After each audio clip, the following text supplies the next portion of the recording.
네, 마태복음 13장 31절부터 32절 말씀입니다.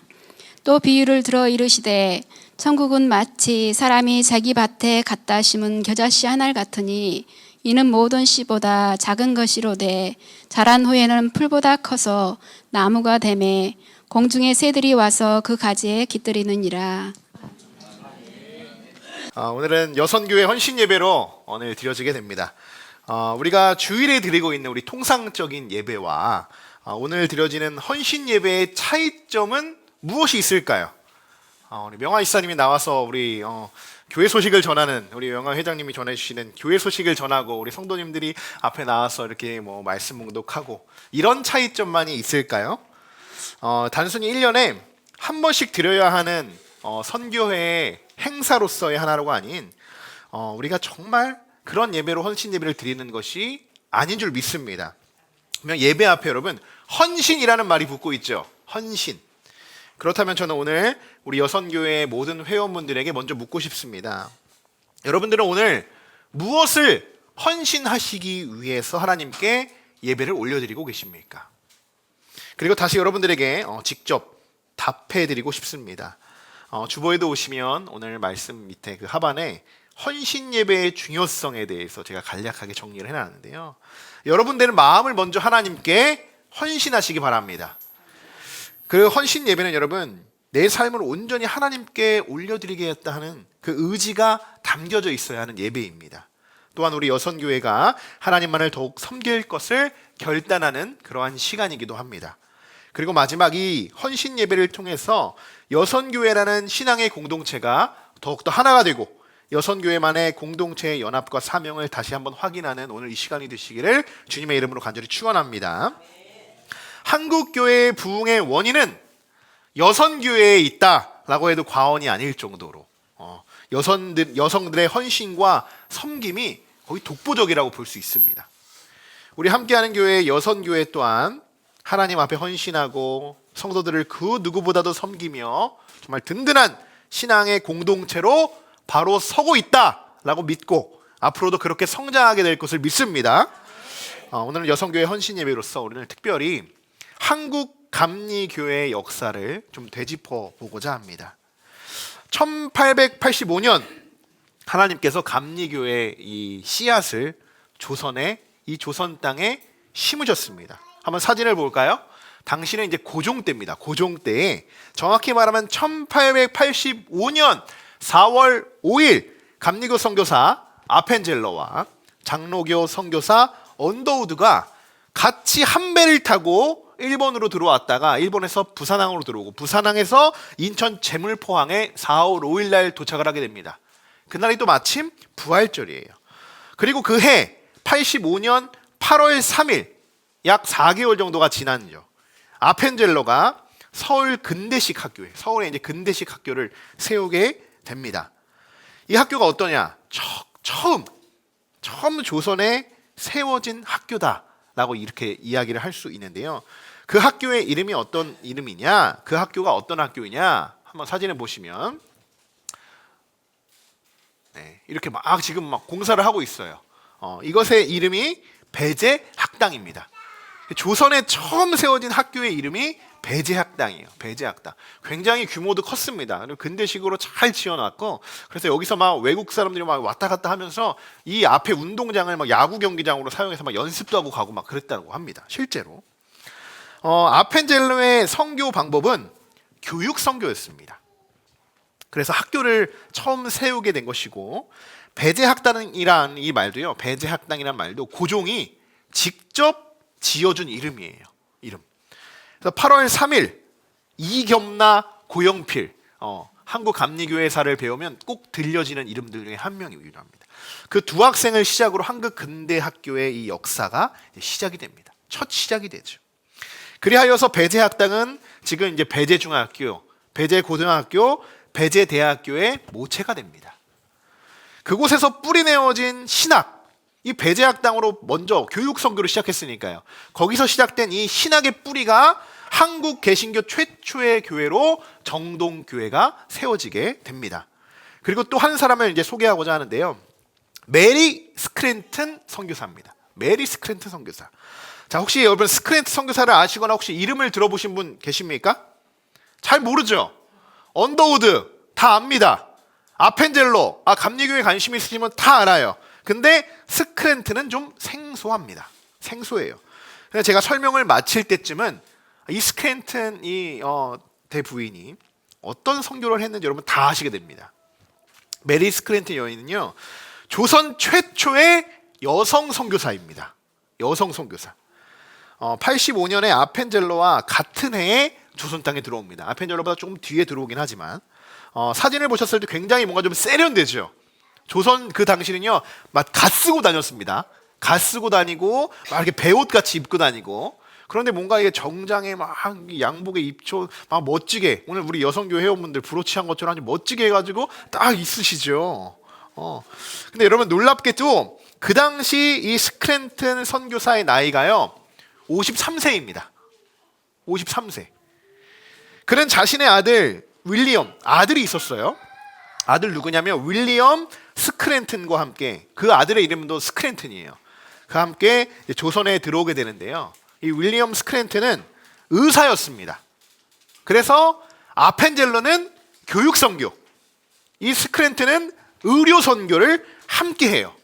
그러니까 엄마는 뭐예요? 엄마도 같이 선교사고 아들도 선교사고, 대단한 집안이에요. 대단한 집안. 미국에서 건너온 대단한 선교 집안입니다.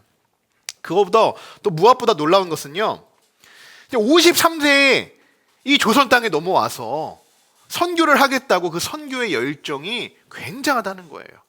여러분, 나이는 선교와 전혀 상관이 없습니다. 우리 이명아 우리 회장님 아직 53세 안 됐어요. 그죠? 한참 멀었잖아요. 지금 뭐 30대처럼 보이잖아요. 그죠? 여러분, 우리가 하나님께 열심히 선교하고 봉사하는 것은 나이는 별로 상관이 없어요. 중요하지 않습니다. 우리에게 중요한 것은 열정입니다. 복음의 열정만 있으면 아무것도 무리가 없다는 것을 여러분 기억하고, 옆 사람과 한번, 우리도 아직 늦지 않았습니다, 한번 인사해 볼까요? 우리 늦지 않았습니다. 네. 힘든데 라고 생각하시는 분들 마음속으로 이제 보여지는 것 같아요. 나는 좀 힘든데 이제. 자, 여러분, 스크랜트 선교사는 여성이었기 때문에 어떤 사역을 주로 맡았을까요? 여성이었기 때문에 여성 중심적인 사역을 맡았습니다. 당시 조선의 이 여성의 위치는 어땠습니까? 조선시대는 이전에 우리 성경과 같아요. 남성 중심 사회죠. 이스라엘도. 우리나라도 마찬가지였어요. 남성 중심의 사회 구조 속에서 굉장히 제한되고 억압된 사회적인 지위를 갖고 있습니다. 아니, 지위도 거의 없어요. 이런 상황 속에서 여성들이 뭘 할 수 있겠습니까? 여성들이 뭘 배우거나 경제 활동을 한다? 불가능했어요. 불가능한 이야기예요. 말도 안 되는 이야기였어요. 그렇지만 스크랜튼의 선교 시작으로 조선의 여성들이요, 하나 둘씩 변화되기 시작해요. 변화되기 시작합니다. 스크랜튼은 조선 땅에 여성의 교육이 절실히 필요하다. 절실히 필요하다. 이들도 하나님이 만드신 자녀인데, 하나님의 형상으로 지음받은 하나님의 자녀인데 왜 이들은 이렇게 억압당한 삶을 살아야 되는가? 우리 똑같이 우리가 배우고 교육하고 똑같은 삶을 살아가는 것이 우리에게 합당하다. 그래서 이 땅에도 여성들을 교육해야겠다라는 사명을 가지고요, 아펜젤로와 같이 학교를 세웁니다. 53세예요. 자, 문제예요, 여러분. 1886년 설립된 대한민국 최초의 여성 교육기관의 이름은 무엇이었을까요? 네, 정답은 이화학당입니다. 이화학당. 한 번쯤 여러분 이름을 들어보셨을 거예요.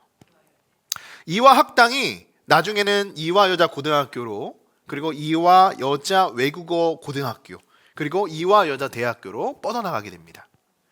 이화학당이 1885년 8월에 처음 문을 열게 되는데요, 8월에 문을 열고 12월까지 몇 명의 학생들이 이 학교로 막 몰려들었을까요? 단 한 명도 없었습니다. 단 한 명도. 스크랜튼이 이제 학교를 세우고 여학생들을 모집하려고, 학교를 세웠으니까요, 모집하려고 엄청나게 무척이나 노력을 했답니다. 그런데 아무도 학교에 관심이 없는 거예요. 왜일까요? 사실 관심이 없는 게 아니라 필요성을 느끼지 못했던 거죠. 왜요? 당시 여성의 지위가 그랬으니까요. 무엇을 배운다 불가능했으니까요. 여성이 무언가를 적극적으로 할 수 있는 그러한 사회가 아니었으니까요. 그런데 놀랍게도 86년 한 해가 지났어요. 86년 5월 31일, 역사는 항상 이 날짜가 중요하잖아요. 5월 30일에 첫 번째 학생이 입학을 하게 됩니다. 학교에. 거의 설립된 지 9개월 만이에요. 9개월 만에 첫 학생이 이제 입학을 하게 된 거예요. 얼마나 기뻤겠습니까? 얼마나 기뻤겠어요. 마치 저는 이걸 보면서, 이 모습을 보면서 9개월 동안 아무도 없는 이 모습을 보면서 이 시대의 개척교회의 모습이 생각이 나더라고요. 이 땅에 교회도 이렇게 세우는데 아무도 찾아오지 않는 한 성도가 얼마나 교회에 오기까지 여러분 얼마나 정말 감사하고 어렵습니다. 여러분 아시죠? 우리 너무나 잘 알고 있잖아요. 자, 그런데 그것을 시작으로요, 이 이화학당이 어떻게 되냐면 추후에는 기숙사가 필요할 정도로 전국 방방곳곳에서 마구 몰려드는 학교가 됩니다. 그래서 실제로 기숙사도 지어요.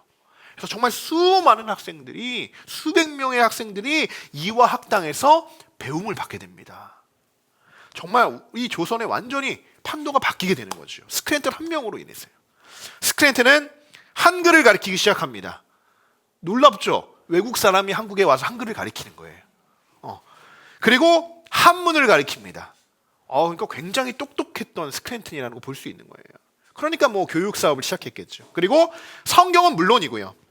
이전에는 조선에서는 최초입니다. 최초. 뭔지 아세요? 한 번도 시도되지 않았던 영어. 지금은 당연듯이 영어를 가르치고 있죠. 조선에 1886년에 영어 교육이 조선에 최초로 가르치기 시작했어요. 우리가 영어 한 거요, 다 스크랜턴 때문에 우리가 덕을 봐서 영어를 공부하고 지금 영어로 나누고 있는 겁니다, 여러분. 자, 그리고 이화학당 이화학당의 학생이자 당시 최초의 교회가 있다고 했었죠. 정동교회. 정동교회의 교인이었던, 우리 모두가 알고 있습니다. 정우도 알아요. 누군지 아세요? 여학생? 유자예요. 유자. 유관순. 이화학당의 학생이자 열심히 같이 뭐 얼마 멀지 않습니다. 무려 한 100m, 200m밖에 떨어지지 않아요. 배재학당이랑 다 근처에, 정동교회 근처에 있는데 학생이자 정동교회 교인이었던 우리 유관순. 그는 독립운동가로서 당시 서대문 형무소에서 수감하던 중 사망하였죠. 그리고 1920년 10월 14일에 정동교회에서 유관순 열사의 장례식이 거행되기도 합니다. 그러니까 한국 역사에서 빼놓을 수 없는 부분이 있다면요, 이거는 누구든 부인할 수 없는 거예요. 이 조선의 역사, 한국의 역사에서 기독교의 역사가 우리나라에는 꼭 필요합니다. 이것이 기점이 돼요. 대한민국은 여러분 복음으로 세워진 나라입니다. 이전에 불교, 유교 이런 사상들이 있었죠. 이런 사상을 가지고 우리 계속 이어왔잖아요. 그런데 어때요? 이 조선 땅 단 한 명도 그들이 부흥시키고 살리지 못했습니다. 더 정말 어려워지기만 하죠. 그러나 정말 이 기독교가 들어온 그 시점부터 이 나라가 변하기 시작돼요. 엄청난 성장이 일어나죠. 1919년 3월 1일 우리가 정말 기독교인들이 중심적으로 활동했던 역사적인 사건이죠. 3.1운동. 민족 대표 다 이제 알아실 거예요. 33인 정말 유명하신 분들이에요. 33인 중에 무려 기독교인이 16명이 있습니다. 이 안에 목사님도 있고요, 뭐 장로님도 있고요. 16명의 그 선교사들이 함께 열심히 이 3.1운동을 외치게 됩니다. 주도적으로. 유관선을 비롯하여서 이화학당에 이제 많은 학생들, 정말 수백 명의 학생들, 여성들이 만세 운동에 동참하죠. 우리 영화 같은 거 보면 여성들이 태극기 들고 대한민국 통일 만세하죠. 다 이화학당의 학생들을 다 비춰주고 있는 거예요. 그리고 비밀 결사단을 만들어서 이 정동교회 가보시면 우리 나중에 한번 또 갈 기회가 있으면 좋겠는데 파이프 오르간이 있습니다. 최초의 파이프 오르간이죠. 그 파이프 오르간 밑에 비밀 공간이 숨겨져 있어요. 거기서 독립운동 이 선언문을 찍어냅니다. 찍어내서 그것을 이 이화학생 학생들이 다 길에 뿌리고 던지면서 그렇게 3.1운동이 시작이 된 거예요. 적극적으로 참여했죠. 이들이 이렇게 나라를 되찾고자 목숨을 내어놓으면서 발벗고 적극적으로 나설 수 있었던 건요, 이들의 안에 뭐가 있었냐? 하나님을 믿는 믿음과 신앙이 그들 가운데 있었다는 것입니다. 그것이 시작이 되었다. 그것이 촉발되어가지고 이들이 독립운동까지 이끌어 나갈 수 있었다는 거예요. 오늘 여성교회 헌신 예배를 드리면서 한국 기독교의 역사를 우리가 정말 잠깐이라도 이렇게 좀 되짚어 보게 된 이유가 여기 있습니다. 대한민국이 이렇게까지 성장할 수 있었던 이 계기는요, 선교사들을 통하여서 조선 땅에 복음의 씨앗이 뿌려졌기 때문입니다. 선교사들의 복음의 씨앗이요, 정말 척박했어요. 척박했던 조선 땅에 심어졌습니다. 그리고 그 씨앗이 뿌리를 내리고 신학과 교육, 의료 등 널리 그것이 뻗어나가기 시작하면서 수많은 열매들을 맺게 된 거예요. 그리고 그것이 지금까지도 이어지고 있죠. 오늘 다시 한번 우리 본문 한번 같이 한번 읽어보겠습니다. 31절과 32절 같이 우리 한 목소리로 읽겠습니다. 또 비유를 들어 이르시되 천국은 마치 사람이 자기 밭에 갖다 심은 겨자씨 하나 같으니 이는 모든 씨보다 작은 것이로되 자란 후에는 풀보다 커서 나무가 되매 공중의 새들이 와서 그 가지에 깃들이느니라. 아멘. 아멘. 자, 오늘 우리가 이 본문에서 함께 깨닫고자 하는 메시지는요, 첫 씨앗이 얼마나 중요한가입니다. 첫 씨앗이 얼마나 중요한가. 오늘 본문은 18절부터 이어지는 우리가 잘 알고 있는 씨 뿌리는 자의 비유에 대한 말씀입니다. 누구는 돌밭, 누구는 가시떨기, 누구는 좋은 땅에 씨를 뿌리게 됩니다. 여러분, 누가 돌밭과 이 가시떨기 밭이 좋지 않다는 것을 알면서도 그곳에서 나의 귀한 씨앗들을 뿌리고 그곳에서 열매를 얻기 위해 그곳에 씨앗을 뿌리는 사람이 있겠습니까? 아무도 없죠. 그런데 그곳에 왜 씨를 뿌리겠습니까? 그들이 보기에는 그 땅이 비옥해 보였던 겁니다. 그 땅이. 그랬기 때문에 그곳이 그들에게는 너무나도 좋은 비옥한 땅이었기 때문에 그들은 가시떨기 밭에, 돌밭에 씨앗을 뿌리게 된 거예요. 오늘 우리들에게 묻는 아주 중요한 질문입니다. 아주 중요한 질문이에요. 특별히 오늘 우리 여선교회 회원들, 우리는 어디에 씨앗을 심었는가? 오늘 우리들에게 예수님이 들려주시는 메시지. 우리는 어디에 씨앗을 심었는가? 나는 어디에 씨앗을 뿌렸는가? 여러분들은 어디에 씨앗을 심으셨습니까? 어떤 땅에 씨앗을 심으셨습니까? 2021년 5월에 설립된 이 함께하는 교회라는 땅에 지금 여러분들의 씨앗이 심겨져 있습니다. 이 복음의 씨앗이 심겨져 있어요. 그러면 여러분 스스로에게 한번 물어보십시오. 이 땅이, 내가 씨앗을 뿌린 이 땅이 정말 비옥한 땅인가? 척박한 땅인가? 저는 이 땅을 관리하는 관리인으로서 이 땅이 상하지 않고 벌레가 틈타지 않고 조금도 가라지가 자라지 못하도록 최선을 다해서 이 땅을 관리하고 있는 중입니다. 그러나 제가 늘 말씀드리는 부분 중 하나이죠. 사실 저도요, 이 땅이 정말 좋은 땅인지 가시떨기인지 모릅니다. 몰라요. 그런데요, 그냥 저에게 주어진 사명이 관리인이기 때문에 열심히 묵묵히 성실하게 그 땅을 경작하고 가꾸는 중이라는 거예요. 그것뿐이라는 거예요.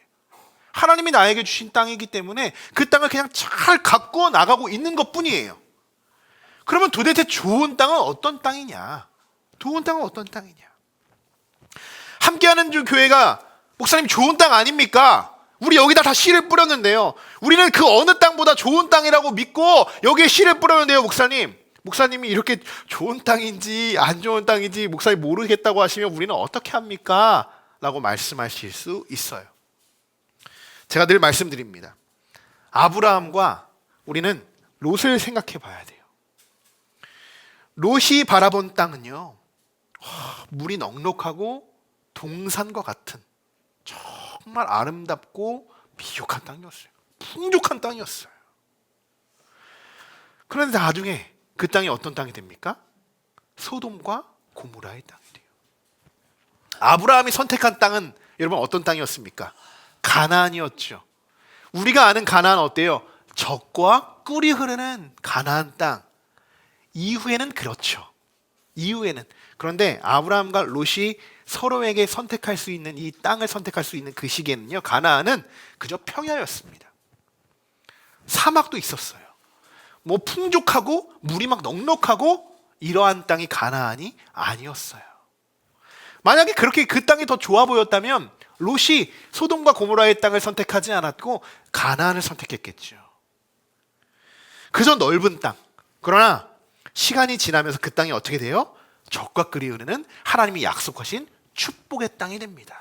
그 땅이 가나안이 되는 거예요. 여러분, 우리 눈에 보이는 것이 전부가 아닐 수 있습니다. 지금 우리 함께하는 교회가 가나안 같은 땅으로 성장되어지길 소망합니다. 지금 당장은요, 아무것도 없는 평야, 때로는 사막과 같은 곳이 될 수 있어요.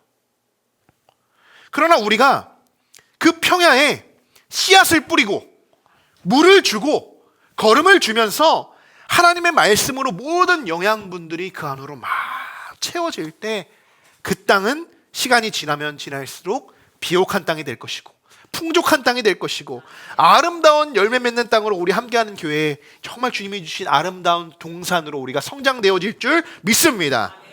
여러분, 이것이 개척인 거예요. 개척. 개척이 뭐 다른 게 아니고요. 이것이 개척입니다. 또한 좋은 땅은요, 우리가 만들어가는 겁니다. 저는 믿습니다. 혹여나 저도 좋은 땅인지 가시밭길인지 모른다고 말씀드렸죠. 혹여나 우리가 돌밭에 씨앗을 뿌렸을지라도 그럴 수 있잖아요. 그러나 서로가 힘을 합쳐 돌을 치우면 됩니다. 땅을 고르고요, 그 땅이지만 거름을 주고 그 땅을 잘 가꾸면 돌밭이 좋은 땅으로 변하게 됩니다.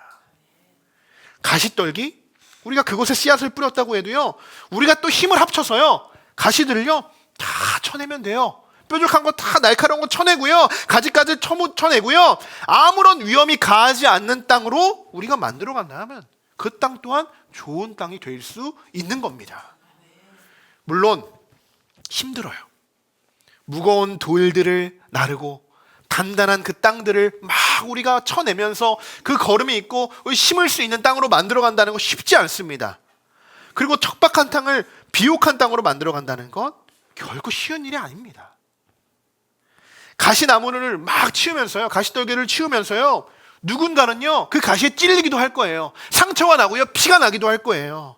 돌을 들면서도요 허리가 삐끗하는 사람도 있을 거예요. 바위를 치우면서도요 누군가는 손이 끼울 수도 있고요, 너무나도 많은 상상할 수 없는 고통도 뒤따를 수 있으며, 그러나 그렇다고 해서 그게 겁나서 멈출 수 있을까요? 멈추면 되겠습니까? 여러분, 그래서 개척이 어려운 겁니다. 그래서 누군가가 쉽게 개척하지 못하는 거예요. 누구나 만들어져 있는 아름다운 동산, 롯이 선택했던 아름다운 동산에 가서 누릴 수 있는 것 누구나 다 할 수 있는 거예요. 그러나 아브라함처럼요, 아무것도 없는 빈 땅에 가서 개척한다는 거 정말 몇십 배가 어려운 일이에요. 보통 믿음으로 할 수 있는 것도 아니라는 거예요. 그래서 아브라함의 믿음의 사람이라고 불리는 겁니다. 그러나 하나님이 교회를 세운다는 것이, 여러분, 저는 그런 과정 속에서 함께 이겨내고 우리가 견뎌낼 때 하나님이 이 땅에 세우신 교회가 건강하고 말씀 중심적인 교회로 세워지게 될 줄 믿습니다. 하나님이 원하시는 공동체는 여러분 함께하는 공동체, 함께하는 공동체. 신앙생활은 여러분 혼자 하는 것이 아닙니다. 혼자 씨가 그냥 그 땅에 뿌려졌다고 해서 자라나는 것은 잡초밖에 없어요. 잡초밖에 없어요. 누가 그 잡초가 아름답다고 해서 그것을 뽑아서 선물을 해주겠습니까? 아름다운 꽃다발입니다. 아무도 없죠. 아무도 없어요. 한번 우리 옆 사람과 인사해 보겠습니다. 우리가 씨앗입니다. 아멘. 우리가 씨앗입니다. 네, 우리 함께하는 교회가 이제 다음 달이면 어느덧 이제 4주년이 맞이하게 됩니다. 저는 지금 이렇게 함께하는 이곳에서 예배를 드리고 있는 우리 모두가 함께하는 교회의 씨앗이라고 저는 믿습니다. 씨앗은 아직 어떤 나무로 또 어떤 꽃들을 피울지 몰라요. 아직 우리는 그런 단계도 아닙니다. 그저 이전 말씀드렸듯이 정말 우리가 뿌린 땅이 어떤 땅인지 몰라요. 그 심은 땅이 어떤 땅인지 모르지만 우리는 일단 심었어요. 그리고 그 땅에 씨앗 내가 심었으니 어때요? 농사 지어보신 분 알죠? 얼마나 정말 사과나무 한 그루를 짓고 사과가 열릴 때까지요 굉장히 많은 노력과 수고를 헌신을 그 나무에 다 쏟아냅니다. 너무나도 어렵죠. 그래서 한 열매가 맺혀지게 되는데 그와 같이 충분히 우리가 말씀으로 양육하고 정말 중요한 거예요. 교제하고 전도하고 그래서 우리 이 함께하는 교회에 뿌려진 모든 씨앗들이 하나가 되어야 할 때가 지금 이때인 줄 믿습니다. 조선에 아펜젤러와 스크랜튼이 처음 선교를 시작하면서 그들은 지금 이렇게까지 그들이 전한 이 심은 씨앗이요, 이 복음의 씨앗이요, 이렇게까지 큰 영향력으로 퍼져나갈 것을 그들은 그저 생각하지 못했을 겁니다. 그들이 처음 오면서 100년 후, 막 200년 후 이 이호 학당이 엄청난 큰 학당이 되어가지고 나 이대 나온 여자야 라고 외치고 다닐 거라는 거 그들은 스크랜튼 대부인은 생각하지 못했을 거예요. 그것까지 생각하고 만든 것이 아니에요. 막 그림을 그리면서 막 이런 일들 막 펼쳐나갔던 것이 아니고요. 그들이 해왔던 건 뭐냐면요, 이겁니다. 현재 자신에게 주어진 상황 속에서 복음의 열정으로 하나님이 나에게 맡겨주신 사명과 사역을 끝까지 충실하게 열심히 복음의 열정으로 감당했을 뿐이라는 것입니다. 그 시간이 있었기에 그 씨앗이 나중에 열매로 맺어지게 된 거예요. 여러분, 우리 마찬가지예요. 함께하는 교회가 성전 이전도 하고 앞으로 10년, 20년 후에 얼마나 더 크게 성장할지 몰라요. 그거 막 우리가 그려놓고 뭔가 이만한 거 그려놓고 무조건 그거를 가려고 하는 그러한 것은 무모하죠. 우리가 어떤 것에 집중해야 되냐? 지금 이 순간이 있어야 미래가 있는 겁니다. 지금 이 순간에 우리가 더 집중해야 될 줄 믿습니다. 내가 이곳에 심은 이 작은 씨앗, 여러분 이만한 나무도요 요만한 것부터 시작되는 거예요. 요만한 것부터. 내가 이곳에 심은 이 작은 씨앗을 내가 어떻게 하면 살릴 수 있을까? 튼튼히 이 씨앗이 뿌리를 어떻게 하면 내릴 수 있을까? 우리는 먼저 여기에 집중해야 되는 그러한 시기가 지금이라는 것입니다. 우리가 열심히 씨앗을 심어요. 땅을 고르고 막 열심히 씨앗을 막 물을 뿌리죠. 그리고 다음 날이 되어서 왜 이게 새싹이 나오지 않아? 이거 안 되네. 그리고 다시 그 땅을 갈아엎는 사람은 아무도 없을 겁니다. 기다릴 줄 알아야 되는 거예요. 심었으면 기다릴 줄 알아야 돼요. 그 기다림 속에서 어때요? 가시가 있으면 가시도 쳐내고, 돌이 있으면 돌도 깎아내고, 그 가시에 내가 상처가 있으면 그 상처도 치유되고, 그러다가 나에게 맞춰진 계속적으로 그 땅을 돌보고 그 씨앗을 돌보고자 하는 그 열정이 있으면 어때요? 시간이 지나면 그 씨앗이 새싹이 돋고 가지가 열리고 그 안에서 열매를 맺게 될 때까지 우리는 그 복음의 열정으로 우리의 씨앗을 잘 성장시켜야 하는 줄 믿습니다. 저는 앞으로가 정말 많이 기대돼요. 왜요? 하나님이 우리 함께하는 교회라는 이 땅이 어떤 땅인지 모르지만 이 땅에 어떤 씨앗을 뿌렸는지도 저는 잘 모릅니다. 왜요? 지금은 우리 함께하는 교회, 지금도 한 25명 우리 모든 씨앗이 이 땅에 뿌려졌죠. 심겨졌죠. 그런데 그것이 어떤 열매로 성장되고 맺혀질지 아무도 모르는 거예요. 하나님만 아시는 거예요. 하나님만. 새싹이 나고 씨앗에서 새싹이 나고 막 잎이 벌어지고 또 어때요? 가지가 나면서 열매가 맺게 될 때 여러분 우리가 생각지도 못한 풍성하고 놀라운 열매들, 우리에게 필요했던 너무나도 귀한 열매들, 여러분 이 씨앗을 심은 우리들로 하나님이 일하시고 풍성하게 맺게 하실 줄 믿습니다. 말씀을 정리합니다.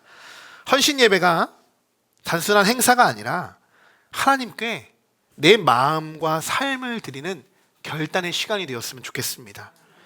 선교사들이 이 땅에서 작은 씨앗을 심고 그것이 한국 기독교의 역사의 뿌리가 되었습니다. 오늘 우리도 함께하는 교회라는 이 좋은 땅에 씨앗을 뿌리고 심었습니다. 그리고 가꾸고 있습니다.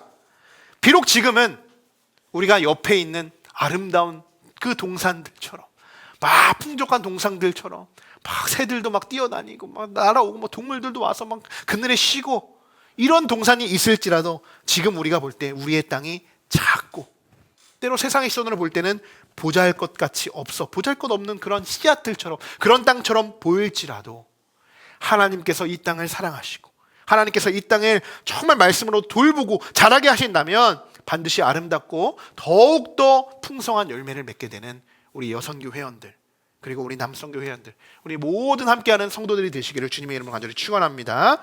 좋은 땅은 여러분 우리가 함께 만들어가는 것입니다. 우리가 함께 헌신과 사랑으로 만들어가야 하는 것이 바로 우리 모두라는 것을 기억하는 오늘 하루가 되시고 또 오늘 이 시간이 되시기를 주님의 이름으로 간절히 축원합니다.